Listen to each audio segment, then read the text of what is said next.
Let's talk to William Yarwood now, though, from Taxpayers Alliance, because William, a very good morning to you. We're now not content with paying a load of money out for migrants coming here, putting them up in hotels, moving them into houses, moving them into single occupancy units. We're now paying for their dogs. Yeah, I sort of want to laugh, Mike, but I also want to cry and scream at the same time, right? It's this weird, like, mix of emotions I have about this. Yeah. Because, like, I'm not going to attack the dog. It's not the dog's fault, right? It's quite clear that, I mean, migrants often don't bother coming over with their families. I mean, most of them are just young men. But now they're coming over with their dogs instead, so that basically they can have, as you mentioned earlier with Stephen, the right to stay with their pet, and somehow that will, like, help their asylum claim, which just proves to you how mental and broken Britain's asylum system is now that we're letting dogs in and then giving that as an excuse for them to stay here for as long as they please. It really does. And of course, one of the things that we will know over the course of the next few weeks and months is that more and more will come, thousands more will come. I think the figure's 36,000 since Labour got in July of last year. That number's going to increase by several thousand over the next weeks and months, isn't it?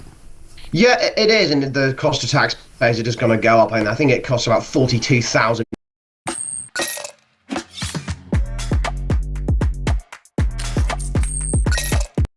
£1,000 a year to house a migrant in a hotel, which is more than the average salary in the UK, by the way, Mike. 42 grand is actually quite a decent whack to enjoy. But I mean, the dog thing is specifically quite, it could possibly set a dangerous precedent, because if one case happens whereby an asylum seeker gets to stay in the country because their dog's here also, people in Calais are going to be thinking, oh, well, I need to go get a dog or a pet of some kind, bring it over and then use it as an anchor to stay in the UK. But, our asylum system is so broken that actually I could foresee happening, like. Yeah, absolutely could, because they're very smart, these people. And as I said, I mentioned to Stephen Wolfe there, this guy that's been sent down for 25 years, who was found to be a sort of big-time player in the people smuggling racket. He's an Egyptian, came here a couple of years ago and set up a shop and started sort of selling tickets, if you like, to people who wanted to come to this country illegally. But, of course, he was also living in a house that was paid for by the taxpayer.